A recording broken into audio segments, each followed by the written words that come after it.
The prophecy in Daniel, the 9th chapter, 24 to 27, those verses have caused, I think, quite unnecessary confusion. What normally gets left out of the discussion with fatal results are the first verses of chapter 9 of Daniel. The prayer there is one of the most impassioned pleas on the part of any human being at any time for God to restore the city and the sanctuary. Quite literally, the city and the sanctuary.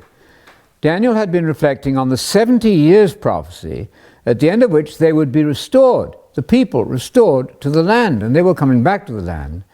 And now a further prophecy built on a 490-year period, but the end of that 490-year period, of course, is looking forward to restoration. That's the whole point of the prayer. To end that prayer either in 33 AD, when nothing obviously happened at all, much worse in 70 AD, is a complete non sequitur, because it does not respond to the request of Daniel. The request of Daniel, I repeat, is for a restoration of the city and the sanctuary. That will not work for 70 AD. And if you calculate the end of the 70 weeks to 33 or 34 AD, then you certainly can't add another 40 years to the prophecy. That's completely incoherent. It doesn't work. The solution is one that the early church fathers had well in place. The obvious fact, I think, that 70th week is taken off and becomes a prophecy of the last 7 years of this present evil age before the single parousia of Jesus. This is not so hard. So, we know about the history of this prophecy, that there were so many years until the coming of Mashiach Nagid, that's the Prince Messiah, and he was going to be cut off, and he was, and he did not get his inheritance. And then comes the interesting part. The city and the sanctuary will be corrupted, destroyed, ruined by the people of a prince who is to come, and his end, note the Hebrew carefully there.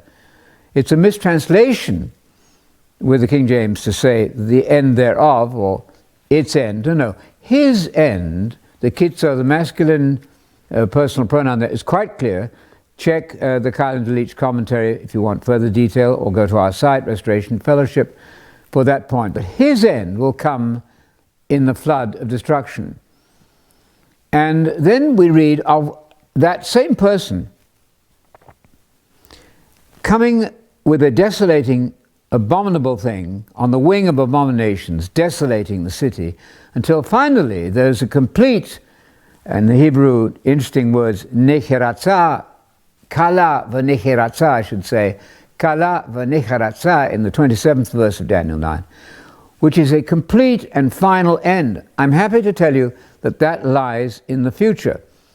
One of the mistakes that's made in Bible study is the failure to connect the dots, the failure to link one expression with the same expression somewhere else.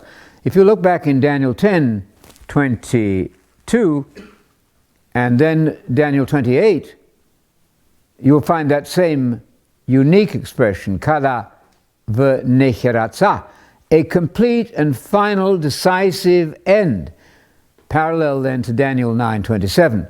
That's the end of this present day evil age. It's the beginning of real restoration, for which Daniel, of course, was praying in the first place. We haven't seen that yet.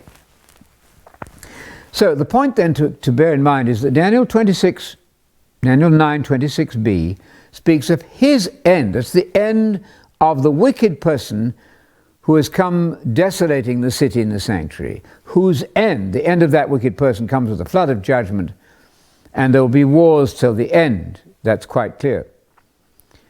Now, it's a patently obvious fact that in 70 AD, Titus did not come to his end in that episode. Therefore, the application to 70 AD is ruled out of question beyond any possible doubt. It simply doesn't work. The end of this episode, this 70th week, 490 years in all, is at the second coming. That 70th week is just before the second coming. Again, the reason for that is that 926b speaks of his end, will not work for 70 AD. Much less will an end in 33 AD work at all. There was no restoration then. The whole prophecy becomes quite pointless if you end it in 33, 34 AD, and even more pointless if you're trying to extend it another 40 years beyond the limits that you've already set for your 490 years. The only logical way to go here is to abstract that 70th week from the prophecy, and then you'll line it up beautifully with Isaiah chapter 10, Isaiah chapter 28, and this passage here, the kala v'nechiratza, the complete and decisive end. And you'll find that same wonderful expression in Romans 9:28. That's marvelous. There Paul is talking about the same future re-establishment of Israel in the land. It's all the end of the age. So the tendency towards what we might call amillennializing is fatal. It's as fatal as the Church of Christ idea that the kingdom of God was established on the earth, that you're reigning with Christ now since the cross. That is self-evidently wrong. It's an abuse of language, a common sense abuse of plain language. You are not ruling with Christ now. That's a heresy, according to 1 Corinthians 4. The idea that the saints are ruling with Messiah now is impossible. That will not happen until the first resurrection of Revelation 20. Now, having said that, when we get to Luke 21, we must, of course, not separate it in any way from Matthew 24 and Mark 13. Matthew 24 is where to start. Put your roots in there. Put your stake firmly there. The question was asked, when will these things happen? The destruction, trouble in Jerusalem. And what will be the sign of your coming and end of the age? That's one idea. Your parousia and end of the age. They knew that the end of the age would be marked by the parousia. There's only one second coming, not two. One parousia. In the minds of the disciples, who remember had been correctly schooled by Jesus, they associate the parousia with the end of this present age that is not 70 AD. If one imagines that the parousia happens in 70 AD, one has completely misconceived the gospel of the kingdom. The gospel of the kingdom is that when the kingdom comes, and that's Luke 21:31, when you see all these troubles, then know that the kingdom of God is about to come, Luke 21:31. That's the end point of this wonderful prophecy. Nothing, as it turns out, to do with 70 AD. Yes, there was trouble in the temple, we know that. But that's not, as it turns out, the trouble to which Jesus referred. Now, I don't know if Jesus knew the length of time. In fact, in Acts 1:6 and 7, he says, it's only the Father who knows the extended periods of time until the parousia. What Jesus does know from Daniel, and his disciples knew well, that when the parousia and the resurrection eventually happen, I should say, then that means the time when the dead are going to be raised, 1 Corinthians 15:23, that's the first resurrection. So the goal of Matthew 24, Mark 13, Luke 21 is the second coming, the single second coming. Now let's add this, of course, there are not two second comings. There's not an invisible second coming 7 years before the end. That's absolutely ruled out. Matthew 24 is perfectly clear.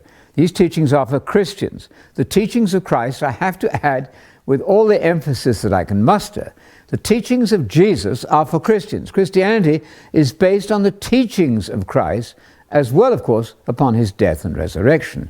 To imagine that the 24th chapter of Matthew is addressed to some unconverted Jews is simply wrong. The elect are the Christians in the New Testament. Many are called, few are elect, Jesus said in that very same Gospel of Matthew. The elect then are to wait until the Great Tribulation comes, and that is triggered by the appearance of the abomination of desolation. You then count 1,290 days, I should say, 1,290 days, going from Daniel 12, verse 11. From 1,290 days forward, you arrive at the resurrection of the dead. That is patently not 70 AD. Much less is the state of the world after 70 AD, the kingdom of God. That is fanciful. The Christians are not reigning with Christ now, period. They have to wait until the first resurrection of Revelation 20. So all of this is easy once we see that the picture of the end is a simple one. There's an abomination of desolation which triggers the greatest time of suffering ever, based on Daniel 12, verse 1, which is also in an end time setting. That great tribulation is cut in half, 3.5 years and 3.5 years, unpacked in the book of Revelation by Jesus, based on that 70th week. There appears to be a peace treaty made with an Antichrist for the beginning of that 7-year period. But halfway through, in the middle of that period, or after 3.5 years of it, we can also say, then that apparently peaceful and deceitful beast figure turns into a real beast, and the Great Tribulation then ensues. The Great Tribulation is a time when pregnant women and nursing mothers are in dire trouble. That is patently not true of a period of 2,000 years nearly from 70 AD. AD 70 is nothing whatsoever to do with this prophecy, as it turns out. It's an end-time scenario based on Daniel. In that 3.5-year period from the beginning of the 7 years, that second half of the 7 years is the greatest tribulation ever.